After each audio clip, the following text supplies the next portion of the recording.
Mais tu sais, Richard, si t'aimes pas ça, le hockey, puis que t'aimes pas ça comment que ça se joue, puis que t'aimes pas les règlements, puis que t'aimes pas le jeu physique, puis que t'aimes pas comment les gars répondent, tu peux aller faire d'autres choses.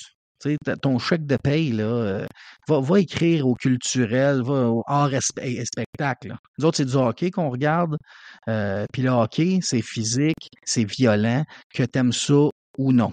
Fait que Richard Labbé, sacrément, man. Prends le temps avant de peser scène sur tes prochains tweets. C'est pas comme ça que tu vas attirer une nouvelle clientèle.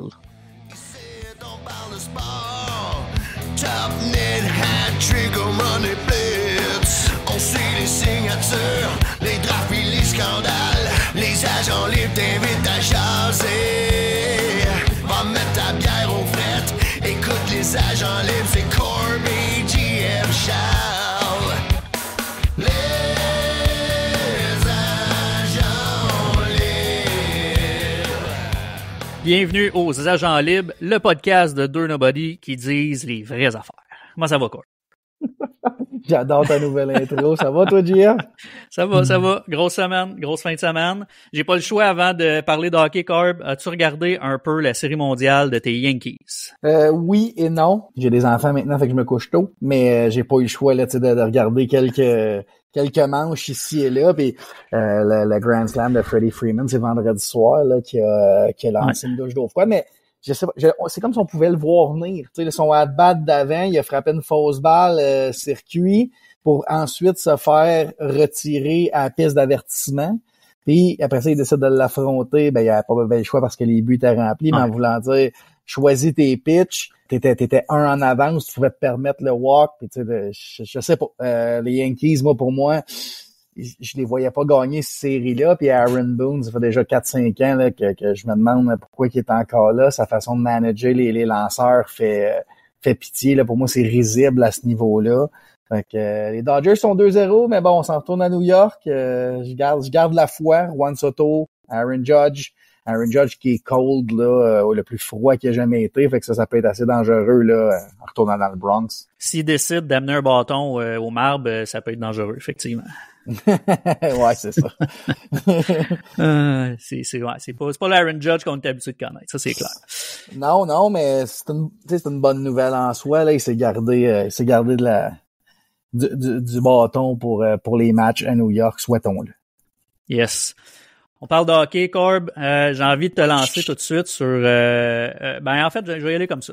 Draisaitl, hier, c'était sa fête. Gros match pour lui. Je dirais pas réveil des Oilers, là, mais réveil des deux canons, mettons. Ben, on se parle des Oilers, ça, c'est déjà la 3e semaine qu'on fait le podcast, puis on a analysé là, le début de saison des Oilers qui était coup-ci, coup-ça, puis je te disais que je m'en faisais pas trop. Les Oilers sont maintenant 4-4-2 après 10 matchs. Les deux stars sont passés en haut du point par match. Et hier, pour sa fête, Draisaitl a été gagné le match là, pour les Oilers en prolongation. 2 buts, une passe dans une victoire de 3-2. Magnifique. Ouais, mais tu sais, c'est une bonne nouvelle pour eux autres. Là. Si Draisaitl, même Bouchard hier, je pense qu'il y a 2 passes. Là, si ces 3 gars-là se mettent à rouler, j'imagine que Zach Hyman va suivre, puis les Oilers, ben ils vont... La boule de neige, tranquillement, là, qui devient de plus en plus rose, puis c'est ça. Je suis pas trop inquiet. Non, moi non plus. Edmonton, j'ai jamais été inquiet. Ils vont finir au top de la division. Mark my words, comme il dirait Jeff. Parfait. Parlant d'avoir de la difficulté, être pas trop inquiet, on se tourne vers Nashville puis Stamkos, ça c'est un peu différent. Là. Ben, en gros, moi, je voulais te parler de Stamkos parce que ce soir, il fait son retour à Tampa. Puis c'est quand même intéressant de voir ça. Tu sais, clairement pas le début de saison espéré là pour Nashville, qui était 0-5. Ils sont maintenant 3-5, donc ils ont passé une belle semaine. Ils ont gagné 3 matchs. Mais Steven Stamkos qui a signé un pacte de 5 ans avec Nashville cet été, qui a 1 but en 8 matchs, là, connaissant Stamkos, c'est très, très en dessous de ses standards. Là, on parle d'une saison de 10 buts à ce rythme-là. Il s'en va à Tampa avec où il a commencé sa carrière, où il a eu énormément de succès. 1 but en 8 matchs. Espérons pour lui que ça va débloquer. C'est dur un ajustement là, suite à un gros move de même qu'il y a beaucoup de monde qui pensait que Stamkos serait un Lightning à jamais. Fait que c'est sûr que mentalement, ça doit être difficile, mais là, il doit se ressaisir. Le reste de l'équipe des Preds là, semble avoir mis l'épaule à la roue, puis il reste à Stamkos embarqué là-dedans, là, mais au moins c'est plus positif cette semaine du côté de Nashville. Puis en parlant de ça, de l'autre côté, il y a Jake Gensel qui a été le joueur acquis, vu qu'on laissait partir Steven Stamkos, puis lui il va bien, là, je pense que 7-8 ou 8-9, Jake Gensel. J'ai hâte de voir de l'année, il va continuer d'avancer, mais ce que j'ai hâte de voir, c'est si on peut mettre vraiment n'importe qui à côté de Point et Kucherov pour espérer avoir une production là, assez exceptionnelle. Ouais, j'ai hâte de le voir ce soir. Ça devrait être cool à regarder. Puis ça peut être une étincelle pour Stamkos, je pense, tu sais, de passer à autre chose. Ça va être fait, passer à autre chose, on se met à jouer au hockey. Puis, il attendait peut-être juste ce game-là, tu sais, pour en planter 3 puis redécoller. Donc c'est ça. Donc je suis pas trop inquiet pour Stamkos. Puis ce que je suis content de voir, c'est que Nashville est en train de revirer sa saison de bord là, dans la dernière semaine. Ouais, exact. On va continuer dans les parce qu'il y a plein de beaux noms là cette année des beaux noms, des gros noms, des plus petits noms aussi qui sont en feu. Je lance un autre nom parce que je sais que Lekonen, l'ancien du Canadien, c'est pas un de tes joueurs préférés. Moi, je le détestais pas. Je trouve que c'est un gars qui se présente à tous les matchs là. Mais Ross Colton, c'est celui qui prend la place de Lekonen là, si je me trompe pas. Pendant que Lekonen est blessé. Tu voulais me parler de Ross Colton, là, justement. Puis son gros début. C'est un bon segue que tu fais, JF, parce qu'on parle de deux vedettes avec le troisième joueur sur la ligne, tu sais. Puis, je vous parlais de Ross Colton avec McKinnon et Rantanen. Non, excuse-moi, je vous parlais de Gensel avec Kucherov et Point. Là, je vous parle de Ross Colton. Tu sais, Lekonen a été glorifié parce que quand il est parti de Montréal, il est allé gagner une coupe. Puis, tu sais, on se souvient là, du commentaire de Nathan McKinnon qui disait j'échangerais 10 choix de première ronde pour Lekonen juste parce que ce qu'il amène là, dans cette run-là. Puis Lekonen, que je l'aime ou que je l'aime pas, ça a pas vraiment d'impact. Mais ça prouve un point, tu sais, pour moi, d'avoir Ross Colton produire à côté de ces deux gars-là. C'est que t'as pas besoin d'être si exceptionnel que ça. Si tu regardes les suivre niveau patin, mettre ta palette à terre, tu vas produire, tu vas scorer des buts, puis tant mieux pour l'Avalanche, là. Ouais, tu sais, puis tu dis d'être capable de les suivre avec le patin, tout ça, c'est un problème avec Crosby aussi à l'époque, là, tu sais, on se rappelle, c'est Pascal Dupuis qui était à côté de lui parce qu'il était capable de le suivre. Ça n'a jamais été des grosses vedettes, là, il y en a une couple d'autres là à Pittsburgh là qui sont, tu sais, Raquel là, cette année, puis tu sais, c'est pas des superstars nécessairement qui suivent, qui doivent être là, c'est juste un gars qui est capable de compléter le trio, puis ça fait souvent la job si t'es à bonne place. Il y en a qui ont été aussi à côté de Crosby, ça n'a pas marché pantoute, là. Il y a des bons fits, puis il y en a des moins bons.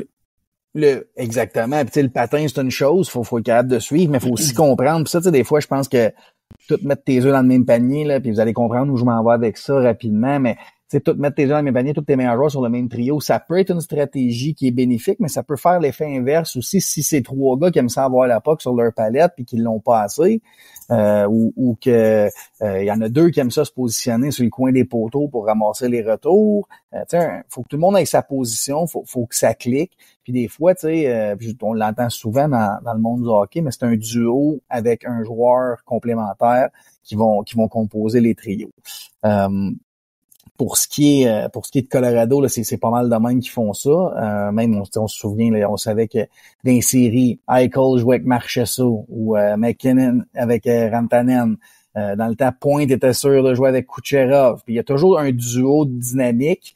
Mais c'est ça, c'est comme le Canadien, là, si on parle du Canadien, ils mettent tous leurs œufs dans le même panier quand c'est Suzuki, Caulfield et Slavkovski. Est-ce que c'est la bonne solution? On y va avec les assets qu'on a, là, avec les munitions qu'on a, je pense. Je t'amène au New Jersey. Nico Hischier sur le premier trio avec Timo Meier, Dawson Mercer. En tout cas, c'était ça la ligne dernier match. Hischier a tout un départ, puis même que je dirais que les Devils ont un bon départ. Est-ce que de mettre, plus je dis ça, tu sais, Nico Hischier, est-ce que c'est le premier centre de l'équipe? Est-ce que c'est, parce qu'à Montréal, je pense que ça ferait jaser, là. Jack Hughes est sa deuxième ligne. Est-ce que si Nick Suzuki était sa deuxième, par exemple, puis Dak sa première, est-ce qu'on en parlerait plus? Est-ce que tu considères que Nico Hischier, Jack Hughes sont au même niveau? Il y a un gros début de saison, là, 12 points, 12 matchs, là, si je me trompe pas. Hischier, tandis que c'est 10 en 12 pour Jack Hughes. Deux gros départs, deux gros trios, je pense. Tu parles de balancer aussi. Est-ce que c'est une question de balancer ou c'est juste on y va avec le plus en feu, mettons, qui est Hischier? Ben, tu sais, je pense que c'est Jack Hughes, le premier centre, là, que tout le monde connaît là-bas, là. C'est pas parce qu'il y a 2 points de moins, je pense que tu changes ça. Mais moi, tu sais, Nico Hischier, ce que je voulais pointer, c'est que c'est souvent un gars qui est comparé niveau talent, à savoir est-ce qu'il est au même niveau, est-ce qu'il est meilleur qu'un Nick Suzuki, c'est dans le même calibre, c'est le même genre de joueur. Puis Hischier a commencé l'année, là, tu sais, il y a déjà 9 buts, 3 passes en 12 matchs. Ouais. À ce rythme-là, là, il va scorer facilement au-dessus de 50 buts. Puis on s'attend pas à ça nécessairement de Nico Hischier. Mais ça m'amène à parler des Devils. Puis les Devils ont fait beaucoup de changements. Ils ont fait des changements nécessaires, je pense, au sein de l'organisation, en allant chercher des joueurs plus complets, plus physiques que ce qu'il y avait au préalable. Ils ont cherché des gars comme Brandon Dillon et Brett Pesci à la défensive, puis Paul Cotter en avant, qui est tout le monde se demandait, là, ils ont échangé l'ancien 7e choix au total, Alexander Holtz, pour Paul Cotter cet été. Tout le monde se demandait qu'est-ce qu'il faisait là, tout ça. Mais clairement, Tom Fitzgerald avait bien évalué ce qui manquait à son équipe. Les Devils sont en train de se réchauffer. Je crois que c'est une équipe qu'il va falloir regarder de près. Mais Nico Hischier connaît un début de saison en feu, puis je pense que ça valait la peine là, d'en parler. Ouais, puis tu sais même Stephen Nosen là que t'as pas mentionné là qui est un gros départ aussi là. Bon, honnêtement moi tu sais je connaissais même pas Nosen puis Cotter. Puis je les ai découverts à cause de mon fantasy hockey, tu sais. Ouais, j'avais oublié Nosen, mais oui.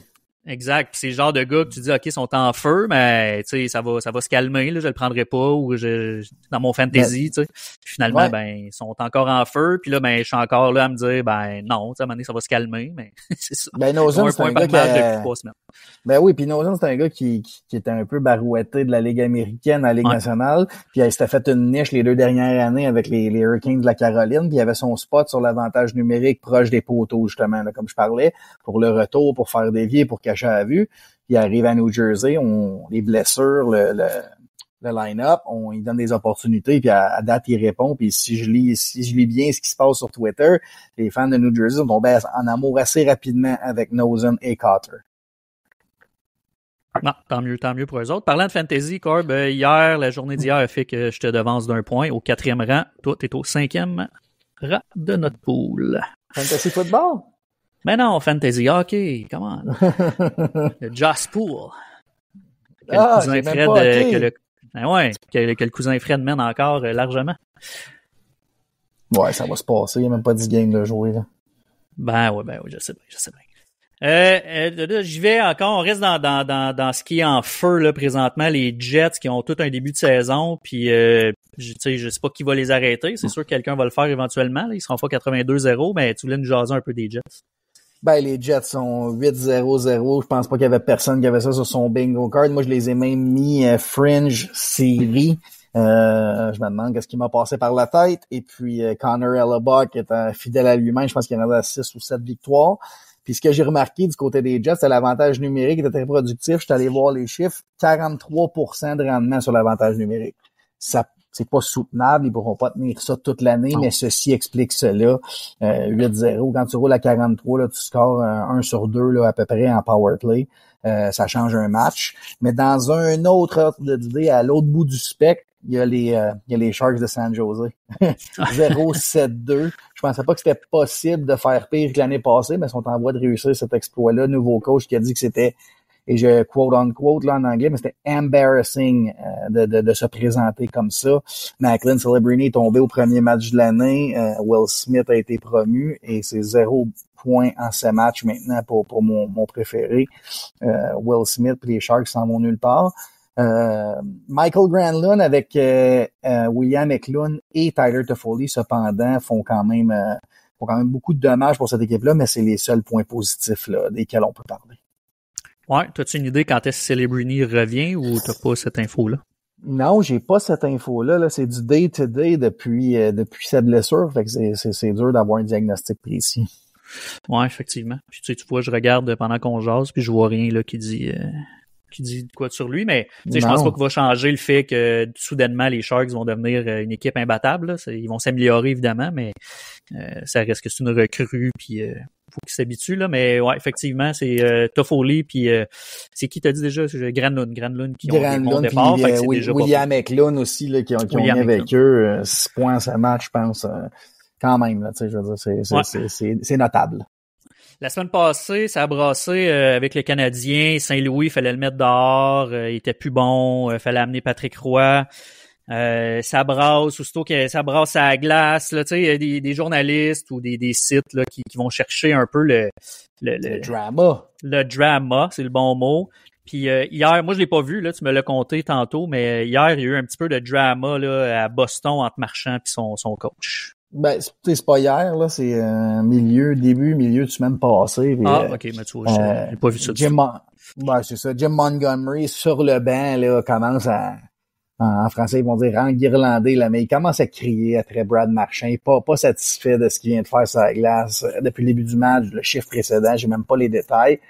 Puis là, ça commence les réseaux sociaux à se partager. Puis là, est-ce que le nouveau capitaine Marchand ne répond pas aux attentes? Est-ce que si, est-ce que ça? Pour qu'à la fin du match, les journalistes s'en vont interviewer Brad Marchand, puis qui dit c'est dommage que les coachs de nos jours soient... Puis là, je paraphrase, là, mais c'est Brad Marchand qui dit c'est dommage que les coachs de nos jours doivent être sous la loupe comme ça pour m'avoir donné de la merde dans mon français que je méritais, tu sais. Je méritais tout ce qui m'a été envoyé, tout ce que mon coach a lancé à ma direction.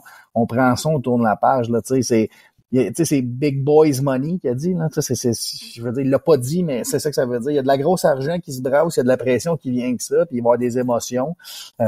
Écoutez, tu sais, quand un joueur de la Ligue nationale vous parle comme ça, là, au lieu d'embarquer après ça dans le drama que les journalistes traditionnels essayent de créer, puis les sites à potins là, qui veulent des clics. Écoutez ce que les joueurs, puis les entraîneurs, les gens de l'intérieur de la Ligue nationale vous disent sur ces sujets-là. Pour moi, il y a une discussion qui devait avoir lieu. Il y a des choses qui doivent être dites si on veut passer à d'autres choses. Ça sort, on prend ça, on part avec, puis on grandit là-dedans. On tourne la page. Ouais, c'est absolument. Ça arrive pas souvent que les joueurs disent vraiment ce qu'ils pensent, mais il y a des fois qu'ils le disent, puis c'est ça, comme tu dis, faut écouter, faut prendre cette info-là et pas juste faire comme si c'était de la bouillie pour les chats. C'est du sport professionnel, là. C'est du sport professionnel. Il y a des grosses attentes, il y a des gros dollars, il y a des athlètes là-dedans, des gars orgueilleux, il y a des guerres d'orgueil qui se font, des guerres d'ego. Je veux dire, laissez ça passer. Regardez ce qui se passe sur la glace. Corb, on va passer au CH parce qu'il y a eu quand même pas mal d'affaires, là, l'actualité. Je pense qu'on a fait le tour de tout ce qui s'est passé pas mal, mais on passe au CH. Plusieurs affaires. On va commencer, je vais y aller comme ça, là, le hit de Trouba en début de semaine sur j'allais dire Murray Barron. Sur Barron. C'est Justin Barron. Justin Barron. Moi, personnellement, le hit, c'était bien correct, là. Je pense que c'est un hit légal. Ce que j'aime pas du hit, c'est qu'on vise encore la tête puis qu'on pénalise pas les coups à la tête. Même si le hit est légal, dans les normes NHL, pour moi, puis j'ai entendu ça quelque part cette semaine, c'est on demande aux joueurs d'avoir le contrôle de leur bâton. S'il y a du sang, c'est un 4 minutes. Tu sais, c'est des automatismes. Moi, j'ai hâte qu'on en vienne à un automatisme qu'aussitôt que la tête est mise pas en valeur, mais aussitôt que la tête est touchée, c'est une pénalité. Puis à ce moment-là, il part un 2 minutes ou une pénalité de match selon l'importance. Mais en même temps, je pense que ça devrait être une pénalité majeure à chaque fois, excuse-moi. Moi, c'est là que ça vient me chercher. Au football, on a fait le changement. Un hit à la tête, on protège les corps arrière. Je pense que les joueurs doivent se protéger. Puis encore là, j'ai entendu ça à la radio encore une fois, mais je pense au 91.9 là d'ailleurs, qui disait que les joueurs eux-mêmes ne veulent pas qu'il y ait de pénalité pour tout geste à la tête. Donc, tu sais, est-ce qu'il faut protéger les joueurs contre eux-mêmes? Je sais pas, mais les joueurs le veulent pas. Fait que si la NHL le fera pas exprès pour mettre une pénalité si les joueurs le veulent pas en plus, là. Mais bon, moi, mon côté, mon opinion, c'est vraiment genre, j'ai hâte qu'il y ait une pénalité pour ça. Je suis tanné de voir ça, j'aime pas ça. Je trouve pas ça le fun. Un joueur qui reçoit un coup à la tête, peu importe que ça soit accidentel ou pas. Oui, puis tu sais, je veux dire, t'as droit à ton opinion, puis tout le monde qui en parle, on a tous droit à notre opinion, mais moi, je vais travailler avec les faits. Tu sais, les faits sont que c'est comme ça dans la Ligue nationale actuellement, que tout dépendant de l'angle, de la vitesse, de la décision prise par le porteur de la rondelle, de la situation de match, c'est évalué, puis cette évaluation-là est laissée dans les mains des arbitres qui voient ça à vitesse grand V, à vitesse réelle. La décision se prend sur la glace à ce moment-là. Ceci étant dit, Justin Barron, puis j'ai pas, quand je dis faut avoir joué au hockey, là, je prétends pas avoir joué un haut niveau ou quoi que ce soit, là, c'est pas ça, mais t'es dans la Ligue nationale, alias la meilleure ligue sur la Terre, la meilleure ligue sur la planète. puis tu t'en viens, tu es un droitier, tu reçois une passe en sortie de zone, tu patines d'une bleue à l'autre, côté opposé. Donc, tu es droitier, tu rentres à gauche. Tu dois savoir qui est sur la glace, première des choses. Dans la Ligue nationale, tu dois savoir que Jacob Trouba, s'il est top 3 dans les mises en échec, il adore arracher une tête, faire des mises en échec solides de temps en temps. Première des choses. Pas conscient de ce qui se passe sur la glace. Deuxième des choses, au lieu de chipper le puck comme tout le monde aurait fait là, dans cette situation-là, en arrière du but, rouler, puis mettre les freins là, à la ligne bleue, Barron, puis on peut le voir là, à l'extra ralenti, il fait une petite saucer pass du revers dans le haut de la zone, super risqué. Il ralentit et il se penche. Donc, il plie un petit peu, puis il ralentit. Ce qui fait que Trouba aurait été timé pour le frapper directement là, dans le logo. Tu sais, le frapper solidement là, au niveau du chest pour une mise en échec légale. Avoir ralenti puis s'être penché fait que, oui, à un certain point, le point d'impact est la tête. Moi, pour moi, c'est une des belles mises en échec que j'ai vues cette année. C'est une des plus belles mises en échec que j'ai vues cette année. Je suis pas mal sûr que si on demande à Justin Barron là, aujourd'hui, il va vous dire qu'il s'est mis dans une position vulnérable. Puis je pense que la Ligue nationale a rendu la bonne décision en ne suspendant pas et en ne donnant pas d'amende à Jacob Trouba. Ceci étant dit, Michael Matheson, il faut qu'il aille lâcher les gants contre Jacob Trouba après ça, parce que, tu sais, Dak, sa glace, il aurait pu y aller, puis selon moi, n'importe qui d'autre que Matheson aurait dû y aller. Jacky était pas habillé, Pezzetta était là. Je pense juste que le Canadien là, a eu l'air d'une équipe qui se tient pas tant que ça sur ça, puis ça va laisser des traces là, sur les prochains matchs. Voilà. Ouais, puis à noter que je dis pas que Trouba devait être suspendu, là. Je suis juste tanné des coups à la tête, je trouve que c'est un peu... Il y avait pas on laisse les trop. Bretons ont resté sur la glace. Je suis d'accord. Le gars fait une passe du revers, puis il regarde sa passe le temps qu'elle s'en va. Il se penche, il coupe dans le centre. Je suis désolé. C'est la meilleure ligue au monde. Patiner la tête NFL aussi, tu sais. Oui, mais la NFL, ils ont passé un règlement. Ils ont passé un règlement, puis la LNH l'a pas passé, ce règlement. Non, mais c'est ça mon point. C'est ça mon point. C'est ça. Tu peux pas blâmer la Ligue si on n'a pas passé le règlement. Ben non, je blâme pas personne, c'est ça mon point du début. Tout est correct cette année, mais je suis tanné que ça arrive. Fait que j'aimerais ça, moi, qui passe à autre chose, la LNH, mettre un règlement que tu touches à la tête, tu as une pénalité. Le hockey, c'est beaucoup plus rapide que le football. Ouais, la différence avec le football, c'est que tu donnes un coup à la tête, tu as un 15 verges de pénalité. Fait qu'on s'entend que c'est pas pareil. Fait que d'expulser quelqu'un, c'est différent, là. Sauf mais que pour moi, c'est un du Québec, il y a personne. Il y a pas 30% du monde qui veulent enrayer les batailles, les coups à la tête. Ça fait partie du hockey. Le hockey est fait comme ça. Les joueurs quand tu signes ton contrat là, en bas d'une feuille, là, puis même si c'est 900 000 par année, là, tu sais que ça vient avec les risques de te faire frapper à la tête, de te faire frapper dans le dos, puis d'avoir besoin de lâcher le gain contre un gars 2 fois ta grosseur. Ça vient avec le montant, ça vient avec les conditions.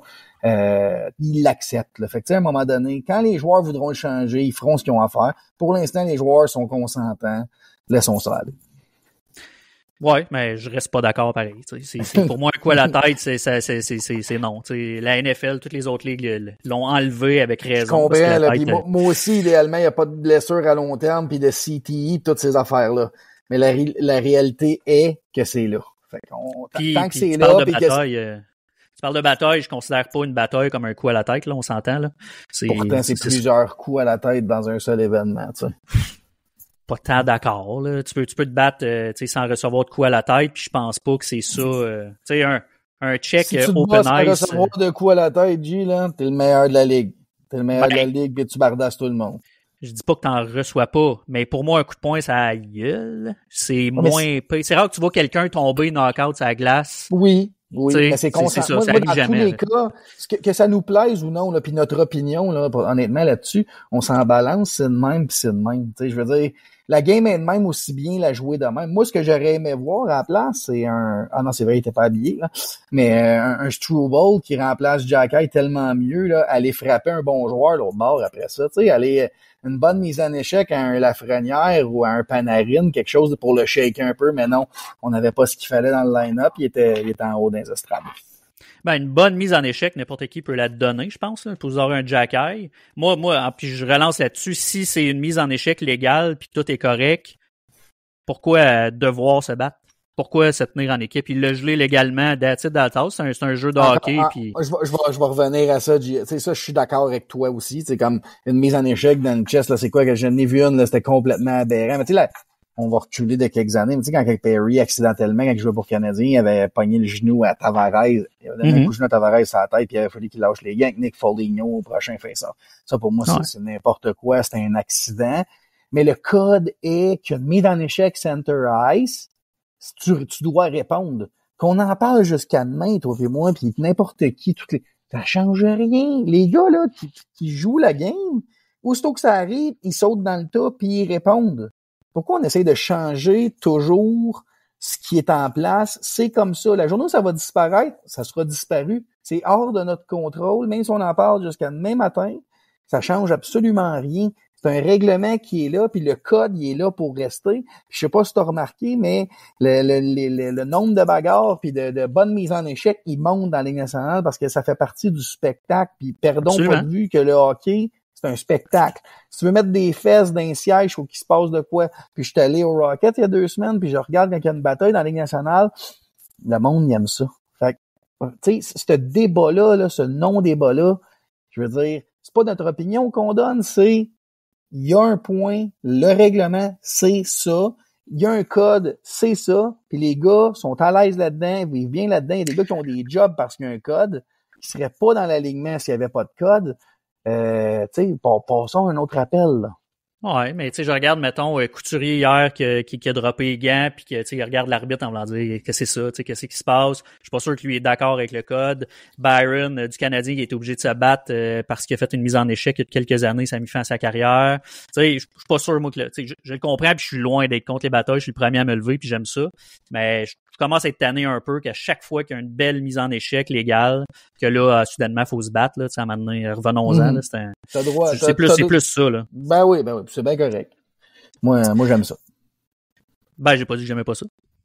C'est ça, j'aime ça, les batailles, j'aime les belles mises en échec, mais quand quelqu'un passe sur quelqu'un après une belle mise en échec, tu sais, assume mon gars, là, tu sais, je veux dire. Tu sais, on parle là, de Jacky, là, puis la mise en échec sur Couturier, ok? Ça, pour moi, tout ça, c'est simple. Couturier savait qu'après avoir flatté le menton, il fallait se pogner, il pensait peut-être juste pas que ce serait le Jacky qui viendrait le chercher. Même à ça, là, sans forcer, il a lâché ses gants, là. Il savait ce qu'il devait faire. Ben, moi, ce qui me dérange, qui est ça n'a pas de bon sens, ce qui a été décerné comme pénalité suite à cet événement-là. Jacky, il s'en va au banc, pénalité mineure, quand que 2 gars autour de lui, de l'autre équipe, lâchent les gants. C'est ça, pour moi, ça, c'est un sujet qu'on peut parler. Ça, c'est pourquoi les arbitres, là, ils ont une job à faire là-dessus. Là. Puis, il était où l'arbitre qui a laissé l'autre gars rentrer?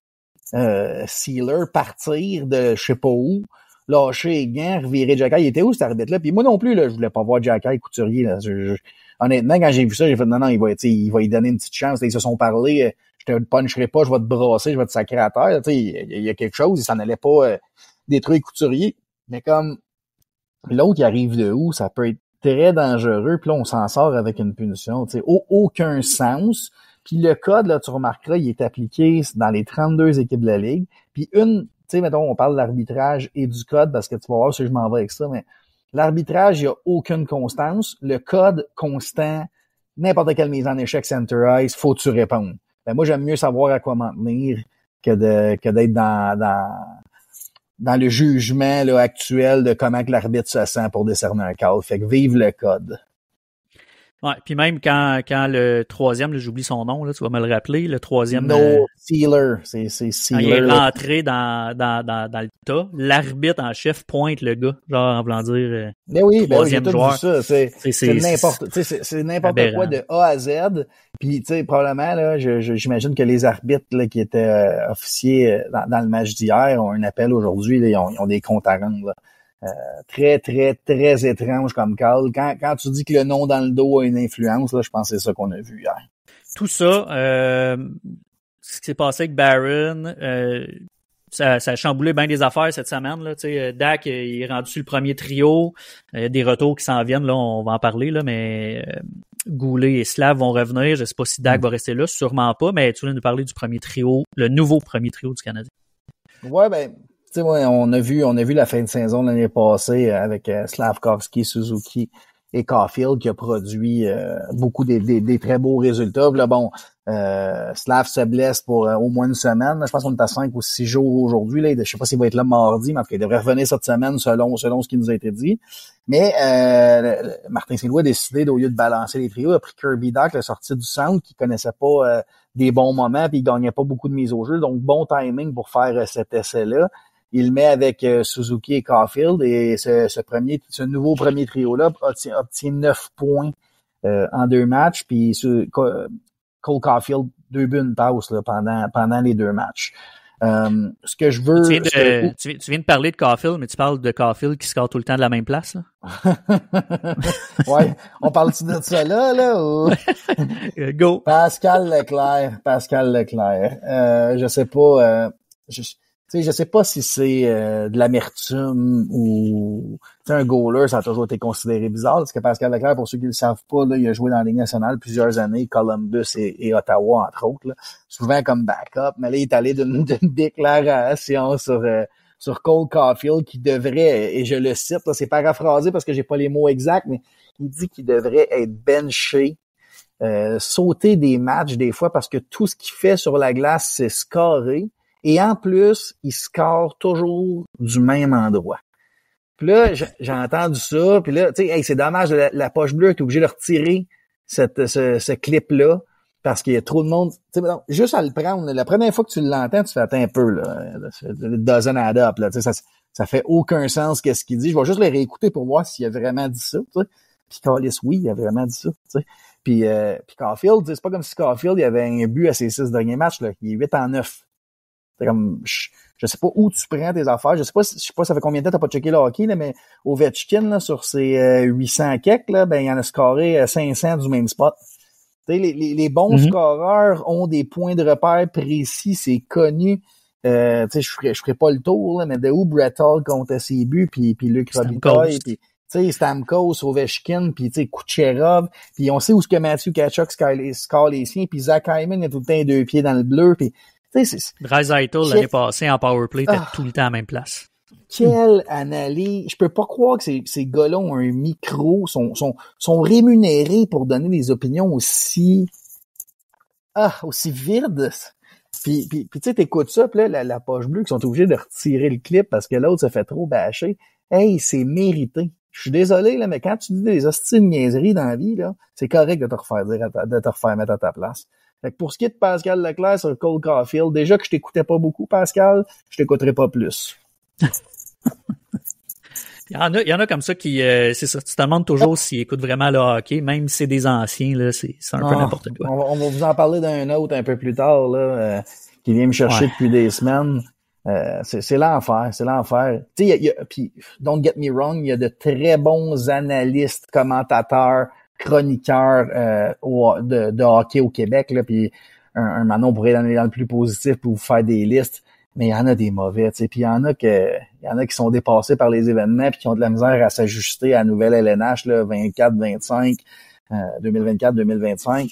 C'est triste, puis je sais qu'ils signent des contrats à télévision, mais je peux pas croire là, des fois là que il y a pas des plus jeunes ou des plus qualifiés là qui attendent pas juste leur tour là pour prouver ce qu'ils savent.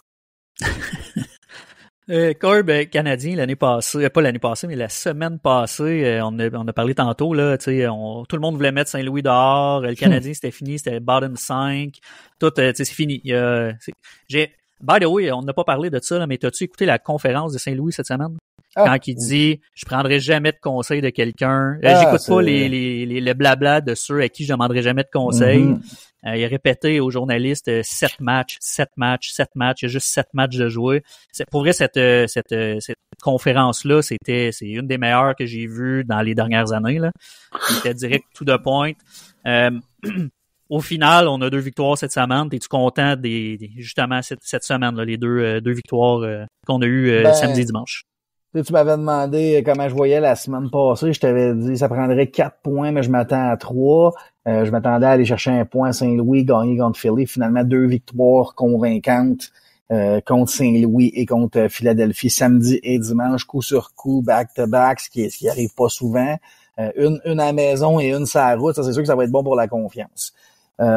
J'ai aimé les performances. J'aime le fait, les unités spéciales sont en feu. Ils roulent à 115%. Là, parce que quand on roule en haut de 100%, c'est bon. Présentement, on roule à 115-116% là, quand t'additionnes les deux, ce qui est excellent, ce qui explique bien des choses là, avec le nombre de blessés. Parce que là, présentement, là, t'as quand même Slavkovski, Goulet, out du line-up depuis au-dessus d'une semaine.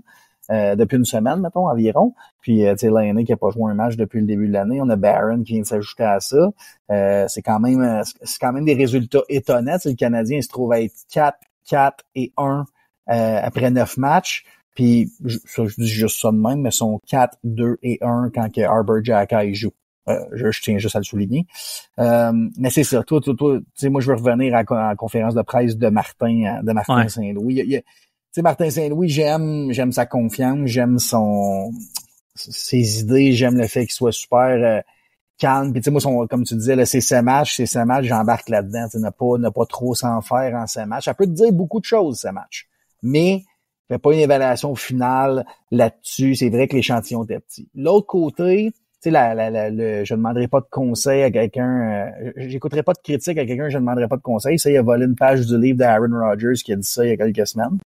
Il a juste copié, tu sais, la quote d'Aaron Rodgers. Puis je comprends son point, mais ça m'a même posé des questions, tu sais. Puis je sais que le Canadien, depuis l'embauche de Jeff Gorton, ensuite Ken Hughes, ensuite Martin Saint-Louis, ont toujours dit je veux m'entourer du monde que je connais, que je m'entends bien, mais pas des yes man. Mais une quote comme ça me fait quand même douter. Ça veut dire que Martin Saint-Louis écoute personne de l'extérieur, ou à peu près, là, parce que s'il prend pas la critique de quelqu'un qui ne demanderait pas conseil, je pense qu'il ne demande pas conseil aux fans, puis aux premiers passants sans roue, puis aux barbiers. Fait que ça veut dire qu'il écoute pas du tout ce qui se fait à l'extérieur, il écoutera jamais les opinions des autres. C'est une chose, mais c'est quand même ces gens-là qui payent pour venir vous voir jouer. Là, fait que c'est un peu c'est un peu un double discours, mais peut-être que j'ai pas toutes les infos, là, puis que si j'étais assis après avec Martin Saint-Louis, qu'une gars me l'expliquerait, puis je comprendrais. Mais le bout de pas paniquer, là, c'est ça qu'il faut retenir. On a fait le podcast, on a enregistré ça lundi passé. Le Canadien venait de se faire battre, ça allait pas bien lundi soir ou mardi soir passé contre Rangers, se fait varloper, Barron se fait pelleter. On pense que la saison est finie, Xhekaj va se faire échanger, puis on devrait s'en aller dans la cave, puis là t'as les pros draft, là, on va tanker sur Twitter, puis on va aller chercher le meilleur choix possible. Puis l'équipe passe un peu de temps, il y avait un 3-4 jours off, pratique un peu, arrive samedi, convaincant contre Saint-Louis, grosse victoire. Arrive dimanche, tu te demandes s'ils peuvent répéter ça. Tu sais, le match a fini 4-3 hier, puis oui, la dernière minute 45, là, on avait chaud, mais pendant 56 minutes, 57 minutes, là, tout allait bien, là. Fait que 2 grosses performances back-à-back. On donne du temps au temps. Et les Goulet, Slavkovski, ça va faire une bonne différence, mais qui reviennent dans l'alignement. Way to go. Pour ce qui est de Saint-Louis, je pense pas que c'est quelqu'un qui écoute pas ou qui écoute pas les conseils de l'extérieur. Je pense qu'il a dit ça dans le sens où il y a certains journalistes qui amènent des choses, là, puis qui sont pas tant connaisseurs de hockey, puis qui posent des questions lourdes et innocentes des fois, là. Fait que je pense que c'est plus dans cette optique-là, tu sais, ceux qui disent qu'il devrait être congédié puis remplacé par Patrick Roy puis tout. Ben je pense que c'est là qu'il veut dire je m'en fous de ses critiques, puis il disait que ça le motivait plus que d'autres choses, tu sais, puis moi j'ai aimé son regard là parce que je l'ai vu à télé là, mais tu sais il regarde son regard à la Maurice Richard là, tu sais son regard de joueur qui fait il est primé, puis moi c'est ça qui fait que j'aime Martin Saint-Louis là. Je pense pas que c'est quelqu'un qui va se faire piler sa tête puis il va juste aller il va être meilleur, dans un an il va être meilleur, dans un mois il va être meilleur. Lui aussi il fait partie du rebuild. Hey, c'est lui qui est assis là. C'est lui qui l'a à job, c'est lui qui prend une décision. Puis le monde qui veut le congédier, puis mettons, il parle de Patrick Roy. Patrick Roy, il a un contrat ailleurs. Je pense pas que les Islanders soient prêts de le congédier ou quoi que ce soit. Puis après ça, tu mettrais qui? J'ai lu Bob Hartley. Tu sais, non, je veux pas être plate. Puis Bob Hartley serait probablement un Christ de bon assistant pour Martin Saint-Louis, là, mais Bob Hartley, là, avec les kids actuels, je veux dire, je le vois pas, là. Tu sais, je veux dire, Martin Saint-Louis, c'est l'homme de la situation. T'es dans un rebuild. Quand, là, tu penses que le Canadien devrait performer bien mieux qu'il performe présentement, là, tu te bases sur quoi, tu sais, dans le fond? Oui, OK. Au début de l'année, il avait l'air d'avoir un beau top 6, mais là, Patrick Laine, Uri Slavkovsky, Caden Goulet sont pas là. OK, fait que là, tu viens d'endommager ton équipe beaucoup, tu sais, un de tes meilleurs défenseurs puis deux excellents attaquants. N'importe quelle équipe qui perd ça, là. 2 top 6 puis un top pairing defenseman, ça ira pas bien, premièrement. Deuxièmement, ils sont en reconstruction. 4-5 joueurs qui vont être dans leur core, là, qui vont être au même niveau que des Caulfield, Suzuki, tout ça, là. Moi, je te parle de Demidov, Age, Rainbacker, Fowler, sont pas encore avec l'équipe. Tu sais, faut donner du temps au temps. Faut laisser ça se faire. Moi, le Canadien qui est 4-4-1 après 9 matchs, là, je trouve que c'est une nette amélioration sur ce qu'il y avait l'année passée. Puis paniquer aux 2 games parce qu'ils viennent de faire 2 défaites, 2 varlopes de suite.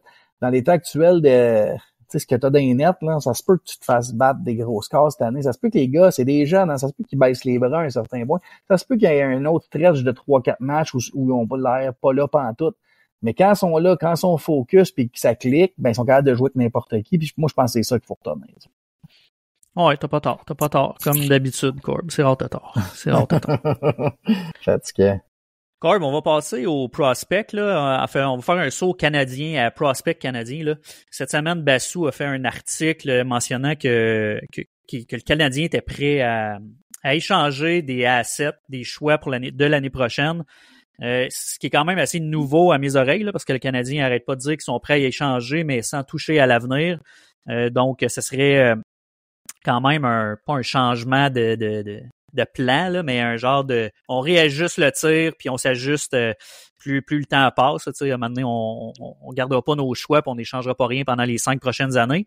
Mais si ça peut aider le Canadien, ben ils sont prêts à le faire. Ah, tu sais, ce qui se passe, c'est que le Canadien, puis je l'ai dit là, juste un peu avant, il y a beaucoup de bons joueurs dans le pipeline qui sont pas encore avec l'équipe, là. Puis il y a seulement 12 attaquants qui peuvent jouer tous les soirs et 6 défenseurs. Mettons, là, rapidement, là, on se dit ce qui est déjà repêché avec l'organisation, on pense même pas là au repêchage 2025, 2026, 2027. Tu sais, le premier trio, là, on va faire ça rapidement, mais Slavkovsky, Suzuki, Caulfield, un premier trio. Si tout le monde est en santé, puis on se propulse dans 12 mois, dans un an, je pense que Patrick Laine, Kirby Dach et Ivan Demidov, c'est plausible comme deuxième trio. Puis ensuite, il y a Michael Hage qui s'en vient. Il pourrait jouer avec Alex Newhook et Joshua Roy. Je pense que tu as ton top 9 pas mal déjà de gars. À part, il y a Demidov là-dedans là, qui est un point d'interrogation, puis Michael Hage aussi. Mais bon, on peut se dire que moi j'ai confiance que Demidov va être un joueur de premier trio, de très productif dans la Ligue nationale. Puis ce que je vois de Michael Hage, il va faire un très bon joueur. Bassou, ce qu'il nous dit, c'est que le Canadien, on a vu cette semaine, là, il y a eu des rumeurs comme quoi Kent Hughes était sur le téléphone pour un défenseur droitier d'expérience. Surprise, il fait son travail. Mais tu sais, le Canadien est prêt à se servir de ce qu'il appelle le draft capital. Fait que c'est 2 choix de première ronde, 2 choix de deuxième ronde, 3 choix de troisième ronde en 2025. Puis avec ça, là, tu sais, ce que Kent Hughes dit depuis qu'il est arrivé, c'est un overpay pour aller chercher le joueur qui a besoin au bon moment. Mais c'est ce que Bassou dit, que le Canadien n'aura pas peur cette saison d'utiliser ces assets-là pour combler des besoins criants, immédiats. Fait que, tu sais, c'est ça, c'est nouveau, c'est normal, tu n'as jamais entendu parler de ça, JF, mais ce qui est arrivé, c'est que depuis 3 drafts, ils ont fait le plein d'espoir. Je t'ai même pas nommé Owen Beck, puis Philippe Mechard, puis Oliver Kapanen encore, puis Philip Eriksson, puis tous ces joueurs-là. Fait qu'il y a de la profondeur, donc les choix sont plus ou moins, deviennent un peu moins importants. Puis, il faut aussi considérer que probablement qu'à la date limite des échanges cette année, le Canadien va encore être vendeur et il va aller chercher d'autres choix. Il y a des Matheson, des Savard, des Armia qui pourraient peut-être intéresser d'autres équipes pour une run en série. Donc ils n'auront pas peur d'utiliser ça. Puis moi, ça, c'est un vent de fraîcheur. Là. C'est de la musique à mes oreilles d'entendre ça. Ils suivent le plan qu'ils ont depuis le jour 1. Tu as parlé de Demidov tantôt, là, que t'as pas de crainte, là. Moi non plus, là. Je pense que ça va être un gros... une grosse acquisition dès l'année prochaine. Là. Une grosse semaine, lui. Les 2 dernières semaines, je pense qu'il était en feu. Là. Ben, tu sais, Demidov, je vous en avais parlé le premier épisode. J'étais tanné d'entendre parler là, de son temps de glace puis d'essayer de gérer ça là, en Russie, à distance du Québec. Là, puis tous les commentaires, les opinions, puis partir une pétition pour que le coach de Ska se fasse mettre dehors, là, pour vrai, méchant niaisage. Là. Demidov, c'est un des rares de 18 ans qui a de la glace. Puis là, même s'il obtient pas d'avantage numérique, il joue quand même avec Evgeny Kuznetsov. Puis là, cette semaine, il a fait un match de 4 passes, des passes savantes. C'est Demidov, là, puis je veux pas, j'ai même pas peur, en fait, là, de dire ça, mais ça va jouer dans la même catégorie que des gars comme Kaprizov puis Jack Hughes, puis tout est une question de comment il va se développer à partir de là, mais le skill set, le patin, le IQ, la vision, les mains, ça n'a aucun sens. Fait que, Demidov, c'est probablement ton meilleur attaquant, puis il n'est pas encore arrivé, là. Fait que oui, une grosse semaine. De plus en plus, son coach fait confiance. Là, il y a Tony DeAngelo, je sais pas si tu as vu, là. C'est pas confirmé encore là, à 100% que c'est lui, malgré qu'il semble-t-il que c'est lui pour vrai. Mais Tony DeAngelo, il a signé avec Ska. Puis il joue présentement là, avec eux. Puis il s'est parti, en fait, sur sa page Twitter. Il fait beaucoup de. Il fait le suivi, en fait, de ce que Demidov fait, puis il a dit, Montréal, tenez-vous bien, vous avez un bon qui s'en vient, un spécial. Fait que, on n'est pas les seuls à le voir, puis je me trompe pas, c'est ESPN cette semaine qui a sorti son classement, puis ils ont classé Evan Demidov numéro 1, pas juste pour le Canadien, là, à travers la Ligue nationale, des espoirs déjà repêchés, mais qui ne jouent pas encore dans la Ligue nationale. Ouais. Ça en dit long sur ce qui s'en vient, je pense. Est-ce que ça change de quoi? Es-tu content, toi, de savoir que Hughes est, je me rappelle pas s'il est en Russie ou s'il prévoit y aller, là, mais ça change-tu de quoi pour toi ou? Oui, mais tu sais, moi, je pense que ils s'en vont pas là juste pour flâner. Je sais qu'ils ont d'autres espoirs russes, là, Bogdan Konyushkov, Evgeny Volokin, puis ils ont drafté, je pense, dans la 7e ronde cette année, Makar Cannon. Ils vont sûrement aller voir ça aussi, mais moi, j'ai l'impression qu'ils s'en vont là pour essayer de l'amener le plus tôt possible. Là. Puis je me croise les doigts que ce soit ça. Ils veulent voir son développement. Bobra va probablement être là aussi, mais moi, j'ai hâte de voir les suites de cette rencontre-là. Est-ce qu'ils s'en vont là pour repartir avec dans leur bagage? Là, ça serait mon plus gros souhait. Ouais, de ce qu'il disait, en tout cas, là, pis c'est pas de source sûre, évidemment, là, c'est sûrement la radio, je sais pas trop quoi, mais c'est Bobrov et Ken Hughes qui s'en allaient là-bas pour aller le voir, mais c'était pas pour le ramener dans leur valise, justement. Mais tu sais, en ce qu'ils disent, puis ce qu'ils veulent faire, la relation entre Bobrov et l'organisation là-bas, ça a l'air qu'elle est excellente, en fait, là. Donc, ils sont c'est le père à Bobrov. Le père à Bobrov travaille pour Ska. Exact. Donc, SKA, fait que ils ont des bonnes assises là-bas, puis ils savaient ce qu'ils repêchaient, mettons. Oh, exact. Est-ce que je te donne le choix, Corb, plusieurs sujets là dans les prospects là, on va en garder pour les autres semaines parce qu'on avait un shitload d'affaires à dire. Mais tu veux-tu y aller avec les espoirs CHL ou tu veux faire Draft Class 2025? Je vais y aller avec les espoirs CHL parce que le Draft Class 2025, c'est faire des classements à ce stade-ci de l'année. Je pense que c'est un exercice futile. Là. C'est pas quelque chose sur quoi on peut se baser vraiment, malgré qu'il y a des joueurs qui sont assez consensus. Mais j'ai pris du temps là pour regarder, pour scouter des matchs juniors canadiens ces dernières semaines, un peu tout ce que je pouvais trouver ici et là. Puis j'ai été très étonné là, de voir que dans les 3 ligues, là, que ce soit la LHJMQ, la OHL ou la WHL, il y a des espoirs éligibles au repêchage 2025 qui sont dans le top 10 des marqueurs dans les 3 ligues. Dans la LHJMQ, il y en a juste un, c'est pas celui auquel on s'entendait, là, c'est Justin Carbonneau de l'Armada, puis juste comme ça, là, moi, l'Armada, c'est une équipe que je suis de près, j'habite à côté, puis je vais aller voir plusieurs matchs d'eux cette année, c'est sûr, parce que en plus de Justin Carbonneau, il y a un autre que j'aime beaucoup qui est Matteo Nobert, puis ils ont un défenseur qui va être éligible juste au repêchage l'année prochaine, Xavier Villeneuve, un petit défenseur, là, un 5-10, 5-11 dans le style, on va toujours faire ce style-là, mais c'est Lane Hudson un peu évasif, très, très offensif, puis à 16 ans présentement dans le junior majeur, il y a 1 point par match, je rappelle qu'il joue à la défensive, puis qu'il a 16 ans, donc ça c'est super intéressant à suivre.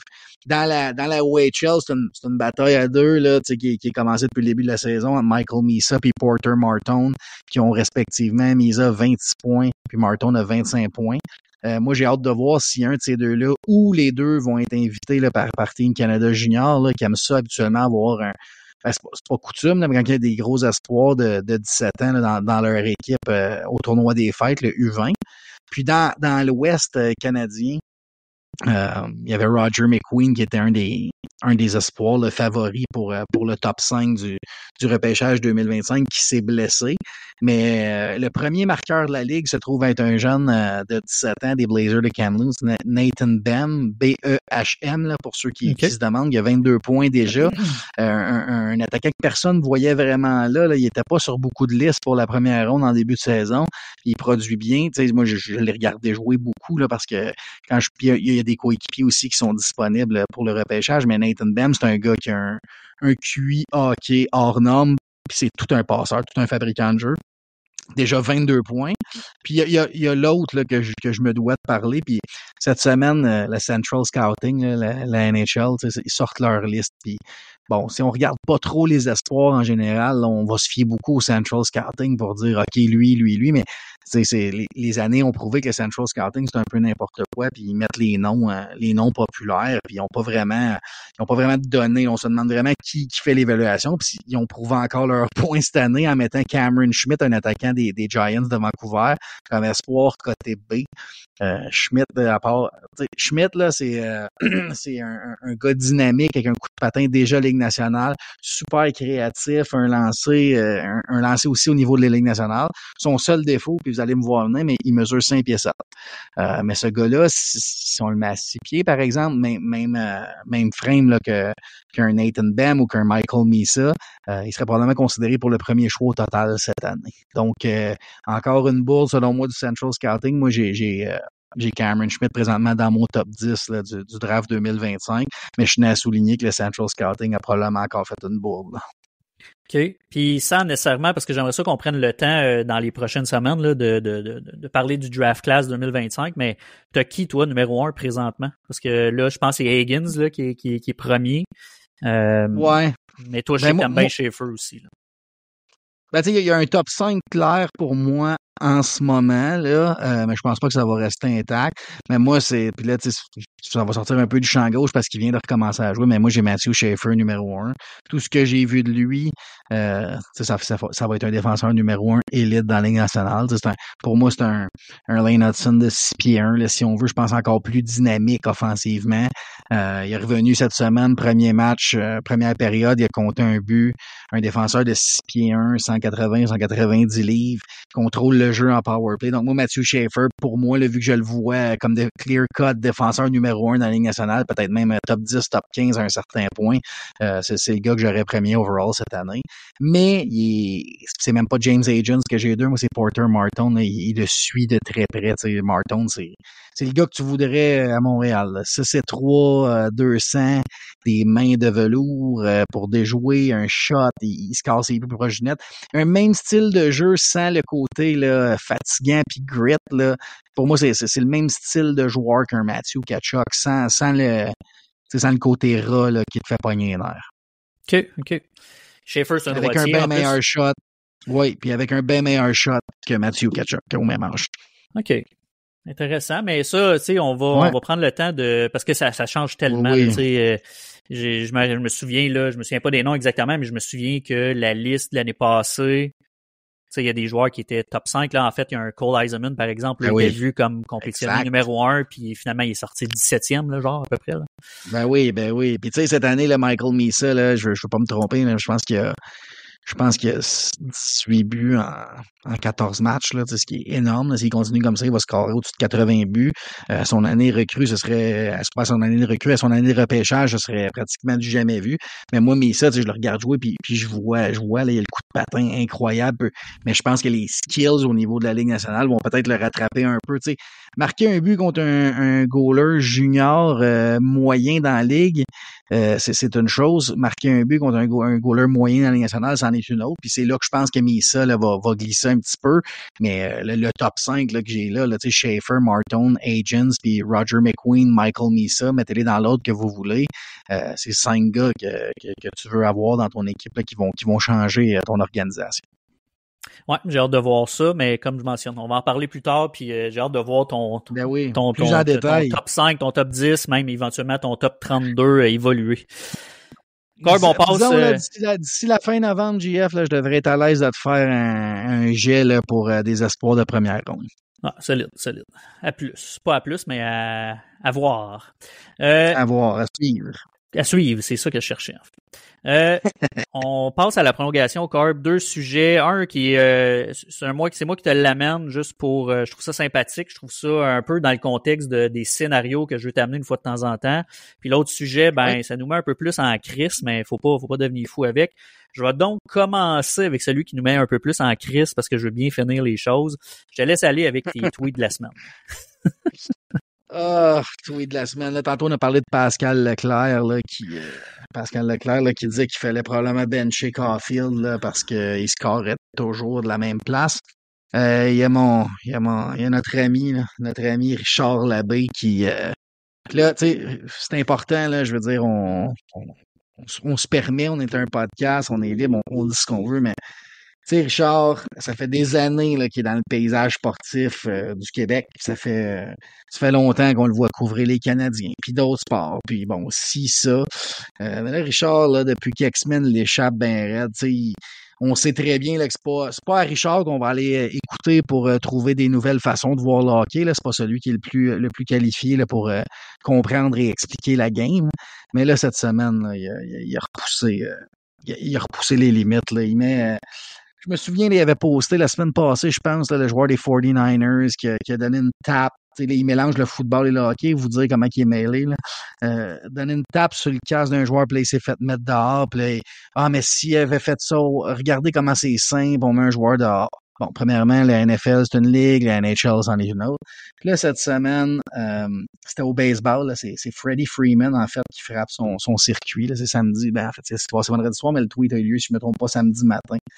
Richard nous dit que le joueur des Dodgers qui manque de respect à la game en célébrant, parce que Freddie Freeman a fait un léger bat flip là, en frappant, je répète, un walk-off home run en série mondiale. Grand chelem. Ouais, on va le faire. Un grand chelem, mais oui, puis walk-off.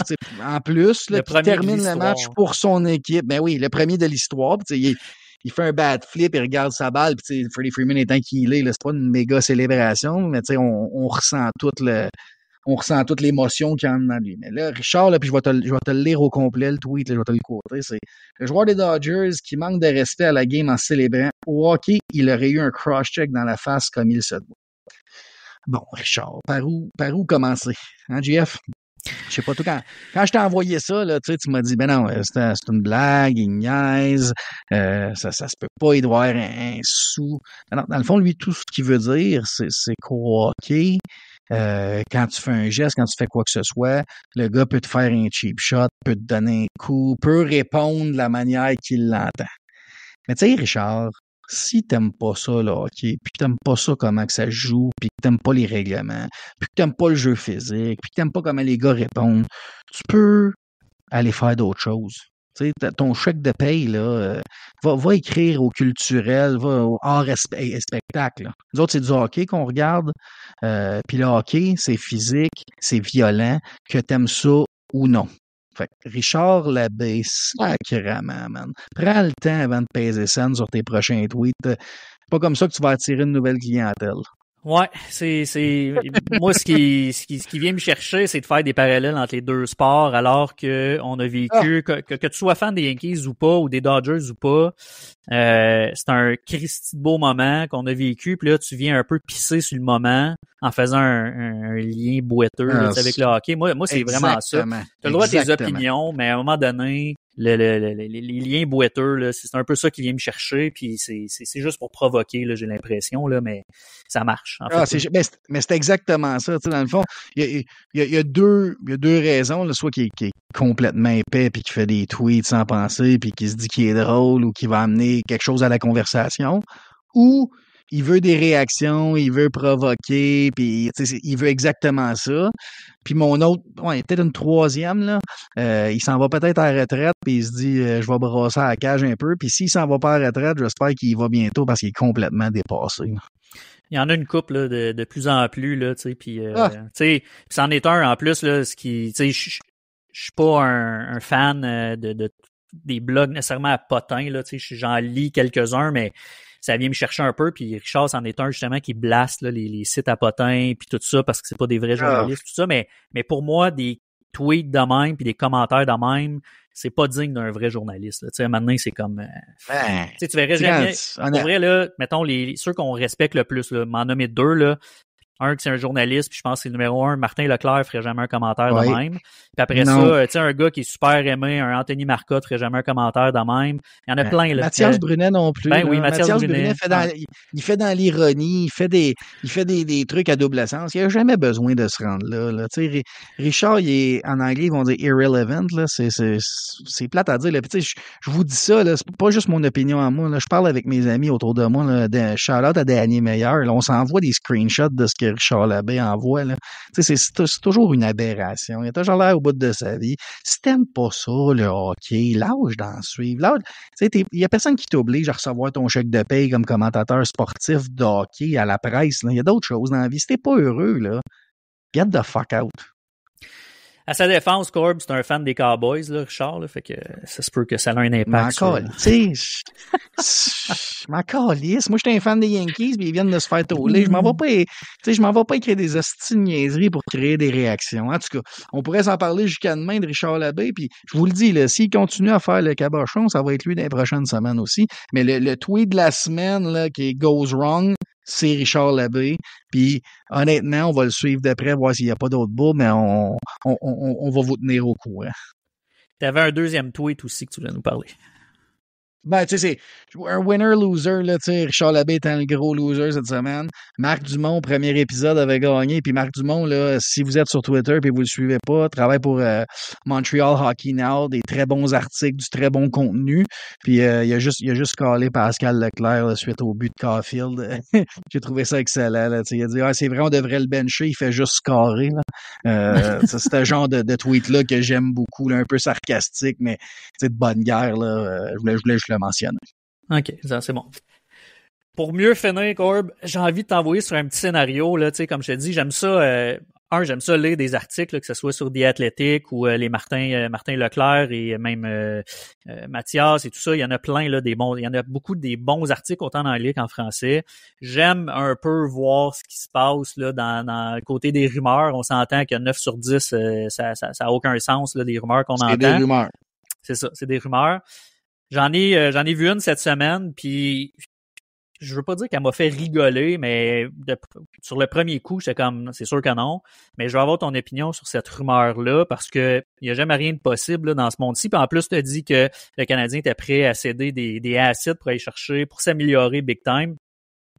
Fait que je t'envoie sur la rumeur que j'ai lue cette semaine. Le Canadien céderait Michael Age, Alex Newhook et leur choix de première ronde 2025 contre Tage Thompson, 26 ans, un centre, si je me trompe pas, il doit être 6 pieds 4, là, pas loin. Donc, une saison de 94 points. Le plus proche, après ça, c'est 70, là, autour de. Moi, j'ai réagi parce que je pense pas que le Canadien c'est avec le hype que sur Michael Age, le choix de première ronde l'année prochaine. Bref, j'ai pas analysé la transaction, mais pour moi, c'était un non sur le coup. Toi, t'en es où avec cette rumeur-là, mettons, à première écoute? Ouais, tu sais, moi, je pense que ce Canadien fera pas ça, parce que, tu sais, tantôt, je parlais de choix pour, tu sais, ne pas sacrifier ce que t'as drafté, mais te servir de ton draft capital. Ben là, tu sortirais 2 joueurs, là, que t'as acquis, là. Tu sais, Michael Age avec un 21e choix au total, puis Alex Newhook a quand même coûté le choix 31 puis le choix 37 au Canadien. Donc, tu donnes beaucoup d'actifs, présents dans ton pipeline ou dans ton organisation pour Tage Thompson. Sauf que, si les Sabres sont ouverts à bouger Tage Thompson, je suis à l'écoute, puis ça se peut qu'on trouve un autre terrain d'entente. Mais avec la manière dont Michael Age a commencé sa carrière dans NCAA, premier choix 2025 du Canadien, est-ce qu'il est protégé? Est-ce qu'il est protégé top 10 au moins? Top 15 même? Pour que ça vaille la peine. Parce que là, t'arrives, tu donnes et Michael Age et Alex Newhook. Alex Newhook sort du line-up immédiatement, tu rentres Tage Thompson. Présentement, le Canadien est meilleur en faisant cet échange-là. Ouais. Sauf que Michael Age ne s'en vient pas avec l'équipe. Est-ce qu'Oliver Kapanen peut prendre le 3e centre? Est-ce que c'est Owen Beck? Qu'est-ce qu'on pourrait aller... Moi, dans un trade, je suis toujours... Qu'est-ce que je pourrais aller chercher d'autre que Tage Thompson si je dis là, au 31 autres GM, j'ai Alex Newhook avec Michael Age puis mon premier choix. qu'est-ce qui est sur la table? Est-ce que c'est Tage Thompson le meilleur retour que je peux avoir? Tu sais, j'irais magasiner. Mais pour moi, pour Tage Thompson, je donne pas ça si j'ai pas un top 15 protégé minimalement sur mon choix numéro 1 de cette année. Ça, c'est sûr et certain. Sauf que Tage Thompson, quand un gros début de saison, tu t'amènes un autre marqueur de 40 buts et plus de 6 pieds 6, je pense. 6 pieds 6, 220. Ben, c'est ça, tu sais, c'est exact. Honnêtement, là, si Tage Thompson est disponible, je serais pas surpris que le Canadien soit prêt à payer très cher parce qu'il cadre dans tout. Ils veulent se grossir. C'est un gars intelligent avec du talent, capable de marquer des buts. Il a un contrat qui est dans le même range que les Suzuki, Caulfield et Slavkovski, donc il déflaboxerait pas là, la masse salariale du tout. Puis il peut jouer au centre. Thompson, fait que si moi, la manière je le vois, là, puis plus qu'on en parle, plus que ça. Parce qu'on s'était pas vraiment préparé là-dessus, mais tu sais, si tu changes le nom de Michael H pour le nom de Kirby Dach, je suis peut-être un petit peu plus enclin à écouter. Tu sais, c'est que Kirby Dach va venir à échéance l'année prochaine, à pas loin de 4 millions. Il va sûrement vouloir un raise dépendant s'il reste en santé ou non. À l'heure actuelle, là, je fais pas cet échange-là, Age, Newhook et premier choix non protégé, mais je pense qu'on peut tourner autour de l'os puis trouver quelque chose. Mais je sais pas si tu as entendu cette semaine parler, en fait, j'en ai parlé tantôt, mais les Canadiens étaient à la recherche d'un défenseur droitier, pour d'expérience pour son top 4. J'avais dressé une liste de qui pourrait peut-être être disponible, mais là, plus les journées avancent, plus il y a des noms intéressants qui sortent. Là, j'ai vu cette semaine que Simon Nemeth, le choix numéro 2 derrière Uri Slavkovski au draft de 2022, serait peut-être disponible à New Jersey. Ça, c'est quelque chose, je pense, que le Canadien pourrait viser. Là. En plus d'être un compatriote à Slavkovski, Simon Nemeth s'est pogné derrière Dougie Hamilton, Brett Pesci présentement. Il n'y a pas la place pour vraiment se développer. Puis les Devils sont en mode win now et Nemeth, c'est probablement leur plus gros asset à échanger pour aller chercher ce qui leur manque. Ça serait une option que je suivrais de près. Ça. OK, c'est quelque chose que j'ai pas vu, mais je sais, j'ai entendu qu'il était pas tant heureux au New Jersey justement pour son développement, puis c'est ça. Fait que je suis curieux de voir qu'est-ce qu'il ferait avec ça, mais le retour serait sûrement important quand même là, pour Nemeth, j'ose croire. Oui, mais tu veux dire, t'as rien pour rien. Les Devils ce qu'ils cherchent, c'est des gars sur le top 9 qui peuvent jouer physique. Tantôt, j'ai avancé le nom de Kirby Dach. Kirby Dach pourrait être intéressant pour eux comme base. Ça prend des joueurs qui jouent maintenant. Est-ce que, moi, je le sais parce que je suis beaucoup de gens de New Jersey, mais un Arbor Xhekaj et Kirby Dach, ça pourrait être très, très, très intéressant quand on pense au line-up actuel de New Jersey qui va aller chercher une coupe, vont avoir besoin de grit et de size. Ces deux gars-là rempliraient des besoins criants là, au New Jersey. Ouais. Y avait-tu d'autres noms que tu as entendus ou c'est le seul là, présentement qui est sorti ou des noms que tu as à proposer que toi tu serais intéressé là? Ben oui, tu sais, moi, dans le fond, la liste que j'ai dressée cette semaine, c'était, il y avait des noms comme Dante Fabro, j'ai entendu le nom des défenseurs droitiers qui pourraient être disponibles avec de l'expérience pour jouer sur un top 4. Fait que j'ai mis Dante Fabro, Timothy Liljegren, Ryan Pollock, Damon Severson, Zach Whitecloud, puis un autre qui est probablement celui que je viserais puis que je mettrais le plus l'emphase dessus, c'est Rasmus Anderson à Calgary. Les Flames, là, ils n'ont pas d'ambition pour cette année. Ils ont beaucoup de jeunes joueurs. Quand leurs jeunes joueurs, ça revient, là, pensez à ce que Kent Hughes nous dit depuis le début. Il faut que les gars soient dans le même range d'âge puis que ça grandisse ensemble. Anderson est juste un petit peu trop vieux pour grandir avec le noyau actuel des Flames. Fait que, je pense que c'est un gars qui va bouger inévitablement entre maintenant et 2000. Je pense qu'en 2027-2028, Rasmus Anderson n'est certainement plus avec les Flames.